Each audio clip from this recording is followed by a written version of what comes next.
Alright, सो नमस्कार, कैसे हैं आप सब। आज हम बात करने वाले हैं कि D U jet first attempt के अंदर किस तरह से क्रैक किया जाए और किस तरह से अच्छे कॉलेजेस के अंदर एडमिशन लिया जाए, जैसे कि शहीद सुखदेव कॉलेज के अंदर। सो आज हम पूरी प्रिपरेशन स्ट्रेटजी के बारे में बात करने वाले हैं। और हो सकता है कि न्यू एजुकेशन पॉलिसीज़ की वजह से डी यू जेट की जगह कोई और एग्जाम हो, लेकिन उससे कोई फ़र्क नहीं पड़ता है क्योंकि सिलेबस तो वही रहने वाला है।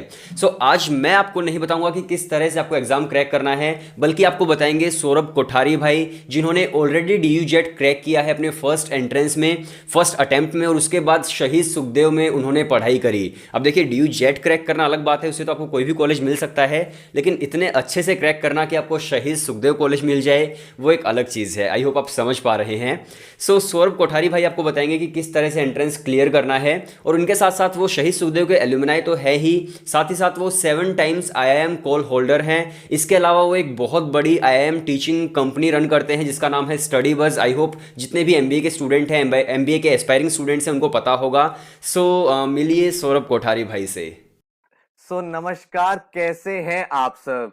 आई एम श्योर आज मुझे इस चैनल पे देख के आपको काफी ज्यादा शौक लगा होगा, क्योंकि आप लोग डेली बेसिस पे निशान भैया की वीडियोस देखते हो। लेकिन आज इस वीडियो में आपसे एक बहुत ही इंपॉर्टेंट टॉपिक पे बात करने वाला हूं। काफी सारी वीडियोस पे मैंने कमेंट रीड किया था, बच्चे पूछ रहे थे कि डीयू जेट कैसे क्रैक करे, शहीद सुखदेव कॉलेज में अगर एंटर करना है तो क्या मास्टर प्लान होना चाहिए। तो इस वीडियो में मेरा जो पूरा का पूरा एक्सपीरियंस है, किस तरह से मैंने डी यू जेट एग्जाम को फर्स्ट अटेम्प्ट में क्रैक किया था, क्या आप मास्टर प्लान फॉलो कर सकते हो जिससे आप एंटर कर सकते हो इंडिया के one of the best college में, ये पूरा का पूरा एक्सपीरियंस आपके साथ शेयर करने वाला हूं। So my name is Saurabh Kothari, welcome to tell education, let's start. तो यहां पे हम बात कर रहे हैं D U JAT entrance exam की, जिसका जो बेस्ट कॉलेज है, ड्रीम कॉलेज है, वो कॉलेज है Shaheed Sukhdev college of business studies.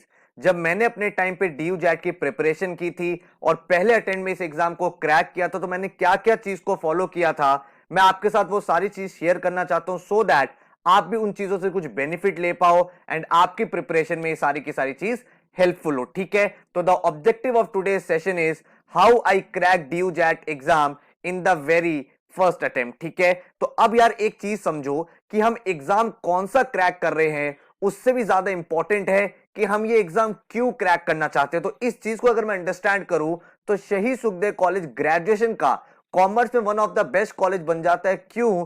क्योंकि अगर आप इसका एवरेज प्लेसमेंट देखोगे, that is somewhere around 7.5 lakh. अगर आप देखोगे यहाँ पे 7.1 लाख, और जो हाईएस्ट परसेंटाइल गई है, हाईएस्ट पैकेज गया है, वो भी काफी ऊपर चला जाता है। तो यहाँ पे इंटरेस्टिंग बात यह है कि जब आप एक ऐसे कॉलेज में जाते हो जहां पे जो कंपनीज है बहुत अच्छी आती है, जहां पे अगर आप देखोगे टॉप एमएनसी जैसे ईवाई हो गया, केपीएमजी, डेलॉइट, ये सारी कंपनीज वर्ल्ड की बेस्ट कंपनीज मानी जाती है।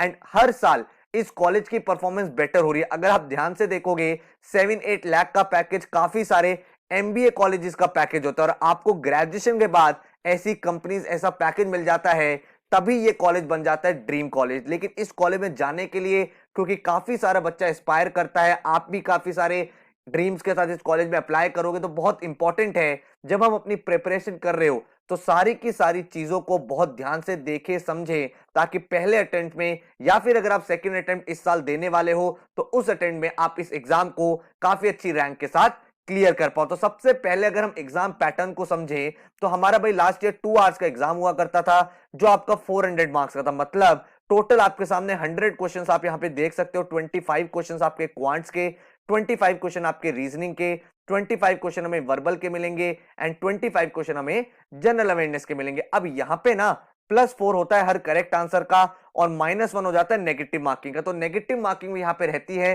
तो अपनी प्रिपरेशन के टाइम ये सारे के सारे फैक्टर्स को हमें कंसीडर करना है। तो अगर मैं एक एक चीज को डिकोड करूं, तो सबसे पहले मेरे सामने कौन सा सब्जेक्ट है, वो सब्जेक्ट है क्वांटिटेटिव एप्टीट्यूड। यहां पे आपके मेजरली 5 एरियाज पूछे जाते हैं। अरिथमेटिक, जिसमें आपके टॉपिक हो जाते हैं टाइम, स्पीड, डिस्टेंस, आपका simple and compound interest, time and work, percentages. उसके बाद जो आपके ये क्वेश्चंस होते हैं मिक्सचर एंड एलिगेशन के, रेशियो प्रोपोर्शन के, प्रॉफिट लॉस के, ये सारे क्वेश्चन। नंबर सिस्टम में हमारे क्वेश्चन बनते हैं एचसीएफ से, एलसीएम से, जो आपका बेस सिस्टम होता है उसके ऊपर कुछ क्वेश्चंस होते हैं, आपके रिमाइंडर थ्योरम के क्वेश्चंस होते हैं। देन अलजेब्रा में linear equations, quadratic equations, then आपसे कुछ क्वेश्चन वो पूछ लेता है इनइक्वालिटीज के, आपसे लॉग के क्वेश्चन पूछता है। ज्योमेट्री में आपका सॉलिड ज्योमेट्री जो होता है, ट्राइंगल, सर्कल्स, आपका polygons, quadrilaterals, and modern maths में आपका परमुटेशन, कॉम्बिनेशन, प्रोबेबिलिटी। कुछ टॉपिक आपके हायर मैथ्स के आते हैं जो 12th के होते हैं, जिसमें आपके मैट्रिसेस, डिटरमिनेंट्स के क्वेश्चन, एक दो क्वेश्चन आप यहाँ पे इंटीग्रेशन के भी देख पाते हो, तो कुछ हायर मैथ्स के क्वेश्चन देखने को मिलते हैं। बाकी आपका ये पूरा का पूरा पोर्शन कंसीडर किया जाता है। सेकंड जो इंपॉर्टेंट हमारा टॉपिक रहता है वो रहता है रीजनिंग। इसमें जो आपके टॉपिक रहते हैं वो मिक्स रहते हैं बेसिक एलआर के और अरेंजमेंट टाइप क्वेश्चंस के। तो बेसिक एलआर में आपके टॉपिक्स हो जाते हैं blood relation, directions, coding, decoding, उसका सीरीज कंप्लीशन, एंड देन आपके क्वेश्चंस आते हैं अरेंजमेंट के, देन लॉजिकल अरेंजमेंट हो गया, सर्कुलर अरेंजमेंट हो गया, जो आपको एग्जाम में पूछा जाएगा। थर्ड जो इंपॉर्टेंट चीज है वो है आपका जनरल इंग्लिश, जिसमें आपका रीडिंग कॉम्प्रिहेंशन आते हैं, वोकैबुलरी बेस्ड क्वेश्चन आते हैं, पैरा जंबल्स आते हैं, ग्रामर एरर के क्वेश्चंस आते हैं, एंड देन आपके सामने फिल इन द ब्लैंक्स के क्वेश्चन होते हैं। उसके बाद हम देखें तो जनरल अवेयरनेस का सेक्शन है, क्योंकि आप यहाँ पे जो कोर्स करते हो वो बिजनेस रिलेटेड होता है, बैचलर का जो कोर्स है वो मैनेजमेंट रिलेटेड होता है, तो यहाँ पे आपसे जो जनरल अवेयरनेस के क्वेश्चन होते हैं वो भी बिजनेस ओरिएंटेड ज्यादा होते हैं। तो यहाँ पे आपको ब्रांड्स, सीईओज कौन है, टैगलाइंस क्या है, उसके मर्जर्स क्या है, एक्विजिशन पूरे साल में क्या हुए हैं, उसके अलावा क्या क्या इंपॉर्टेंट करंट अफेयर्स है, या आपसे एग्जाम में पूछी जाती है। अब क्वेश्चन ये निकल के आता है कि सर अगर हमारे सामने ये 4 सब्जेक्ट्स हैं तो इनको कैसे क्रैक करें, क्योंकि 12th तक जब हम लोग पढ़ाई कर रहे होते हैं तो इन चीजों पे हमारा इतना फोकस नहीं होता। तो बहुत ही सिंपल सी मैं आपको एक बात बताता हूं कि हमारी जो प्रिपरेशन है, अगर हम एक दिन ये गोल बना लें कि मुझे भाई शहीद सुखदेव कॉलेज का एंट्रेंस क्रैक करना है, मुझे डीयू जेट क्रैक करना है, तो वो क्रैक नहीं हो पाएगा। क्यों? क्योंकि इतना बड़ा गोल हमने सेट कर दिया है, अब डेली हमें उसका स्ट्रेस रहेगा। तो इसीलिए मेरा सजेशन क्या है कि अपनी प्रिपरेशन को हम फेज वाइज डिवाइड कर दे। तो अगर ये बल्ब हमारी पूरी प्रिपरेशन है तो मैंने इस पूरी प्रिपरेशन को आपके लिए 6 फेजेस में डिवाइड कर दिया, जो आपके लिए कुछ इस तरह से दिखती है। सबसे पहला जो फेज है हमारा वो है बेसिक्स। आपको एक चीज ध्यान रखनी है, काफी सारे स्टूडेंट्स ये गलती करते हैं कि वो लोग एंट्रेंस की प्रिपरेशन जब कर रहे होते हैं, एप्टीट्यूड एग्जाम की प्रिपरेशन कर रहे होते हैं, तो बहुत ज्यादा शॉर्टकट्स, ट्रिक्स, स्पीड के पीछे भागते हैं, लेकिन वो एक सही तरीका नहीं है, क्योंकि उससे क्या होता है कि आपके कॉन्सेप्ट कभी स्ट्रांग नहीं होते। चाहे आप वर्बल पढ़ रहे हो, चाहे आप क्वांट्स कर रहे हो, एलआर कर रहे हो, आपको उसके पीछे का कॉन्सेप्ट पता होना चाहिए। ये चीज ऐसे क्यों हो रही है? क्योंकि कॉन्सेप्ट सबसे इंपॉर्टेंट चीज है। अब जब आपने कॉन्सेप्ट को सीख लिया है तो हमारा फेज 2 आता है प्रैक्टिस नंबर ऑफ क्वेश्चंस। हर एक टॉपिक पे, जो भी टॉपिक आप कॉन्सेप्ट सीख रहे हो, उसके आपको काफी सारे क्वेश्चंस को प्रैक्टिस भी करना है, क्योंकि भाई practice makes a man perfect. अब जब आप एक ही टॉपिक सीख रहे हो, उसके आप 40 क्वेश्चन, 50 क्वेश्चन सॉल्व करोगे, तब जाके आपकी यहां पे एक बहुत अच्छी प्रैक्टिस निकल के आएगी। देन हम लोग मूव करते हैं अपने स्टेप 3 पे, जिसको हम बोलते हैं स्पीड। अब यहां पे हमें स्पीड बनानी है। अब हमने कॉन्सेप्ट सीख लिया है, उस कॉन्सेप्ट के ऊपर हर एक टाइप का क्वेश्चन हमने सॉल्व कर लिया है। देन हम लोग यहां पे बात करते हैं स्पीड की। स्पीड में हमें क्या चीज ध्यान रखनी होती है कि अलग अलग मेथड से मैं सेम क्वेश्चन का जल्दी आंसर कैसे निकालूं, ताकि एग्जाम में मैं मैक्सिमम क्वेश्चन अटेम्प्ट कर पाऊं। तो इसके लिए बहुत सारे तरीके होते हैं, जैसे एलिमिनेशन मेथड हो गया, सब्स्टिट्यूशन मेथड हो गया, देन हम अप्रोक्सीमेशन से भी अपने क्वेश्चन को जल्दी सॉल्व कर सकते हैं, ऑप्शंस को यूज कर सकते हैं। तो वो सारी चीजें यूज करके हम अपने क्वेश्चन को जल्दी सॉल्व कर पाएंगे। देन हमारे सामने फोर्थ इंपॉर्टेंट चीज है, वो है मॉक टेस्ट। क्योंकि आपका जो ये एंट्रेंस एग्जाम होता है ये ऑनलाइन होगा, तो आपको मॉक्स भी ऑनलाइन ही देने चाहिए, क्योंकि भाई उसी से आपको पता चलेगा एग्जाम एनवायरनमेंट में आप किस तरह से परफॉर्म कर पाते हो। काफी सारे बच्चे गलती क्या करते हैं, वो कहते हैं मॉक्स तब देना स्टार्ट करेंगे जब हमारा सिलेबस खत्म होगा, लेकिन सिलेबस हमारा कभी खत्म नहीं हो पाता और मॉक हम देते नहीं है, जिसकी वजह से हमारी परफॉर्मेंस बहुत ज्यादा डाउन हो जाती है। तो बहुत इंपॉर्टेंट है कि आप मॉक टेस्ट दें, ऑनलाइन टेस्ट सीरीज लें, एंड उस टेस्ट सीरीज पे आप जब क्वेश्चन सॉल्व करोगे एक्चुअल एग्जाम के बेसिस पे, उसी एनवायरनमेंट में जब आपका टाइमर चल रहा होगा, तो आप यहां पे काफी अच्छे से ग्रो कर पाओगे, आपके अंदर एक कॉन्फिडेंस डेवलप होगा,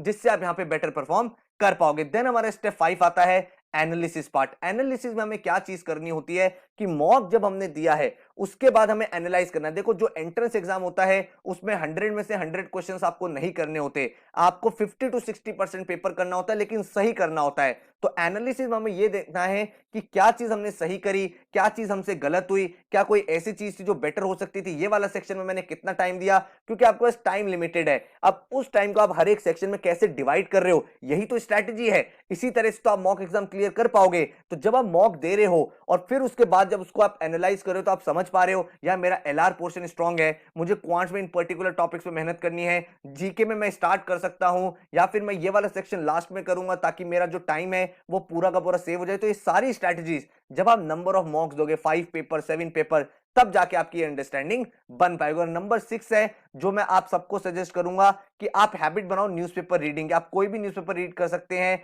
जो आपको अच्छा लगता हो। मेरी रिकमेंडेशन, आप मिंट न्यूज़पेपर देखो, देन आपके पास एक न्यूज़पेपर होता है हिंदू या फिर इंडियन एक्सप्रेस। ये तीनों newspaper entrance point of view से डीयू जैट के लिए काफी अच्छे हैं। मैं भी यही न्यूज़पेपर्स पढ़ता था। इन न्यूज़पेपर्स में जब आप रीड करते हो तो आपकी इंग्लिश भी अच्छी होती है क्योंकि आपको वोकैबुलरी वर्ड्स पता चलते हैं। आप आर्टिकल्स को रीड करते हो तो आपकी अंडरस्टैंडिंग बनती है। इसके साथ ही आपकी करंट अफेयर्स बेटर हो जाती है, बिजनेस अवेयरनेस बेटर हो जाती है। उससे रिलेटेड जो क्वेश्चंस होंगे वो आप एग्जाम में अच्छे से कर पाओगे। तो ये 6 फेजेस आपको ध्यान में रखने हैं और अपनी प्रिपरेशन को जो है बहुत अच्छे से, बहुत सीरियस तरीके से स्टार्ट करना है।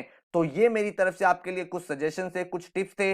इसके अलावा कुछ और पर्टिकुलर टॉपिक पर आपको वीडियो चाहिए, कुछ और चीज आप समझना चाहते हो तो नीचे कमेंट कर देना। मैं कोशिश करूंगा कि आपके लिए इन टॉपिक्स पे वीडियोस बना पाए। डीयू जैट से रिलेटेड, बीबीए से related, Symbiosis, Christ, IPMAT, IM Indore, IM Rohtak, कोई भी ऐसा टॉपिक है जिसकी बहुत डिटेल्ड अंडरस्टैंडिंग आपको चाहिए, नीचे कमेंट करके जरूर बताएगा। हम लोग आपके लिए कोशिश करेंगे कि आपको वहां पे नॉलेजेबल इंफॉर्मेशन दे पाए। तो आई होप आपको इस वीडियो से कुछ सीखने को मिला होगा एंड इसी के साथ मिलते हैं अब हम लोग नेक्स्ट वीडियो में। Thank you so much. So I hope जितने भी डी जेट के एस्पायरिंग स्टूडेंट्स हैं उनको बहुत ज़्यादा हेल्प मिली होगी कि किस तरह से स्टेप बाय स्टेप उनको प्रिपरेशन करनी है। आप लोग इस चैनल को सब्सक्राइब कर सकते हैं और भी इस तरह की वीडियोस आने वाली हैं जिससे आपको बहुत ज़्यादा हेल्प मिलने वाले हैं आपके बीबीए के अंदर, बीएमएस के अंदर और बीबीई के अंदर। सो वीडियो देखने के लिए शुक्रिया। आप लोग मुझे इंस्टाग्राम पर फॉलो कर सकते हैं, लिंक डिस्क्रिप्शन में है।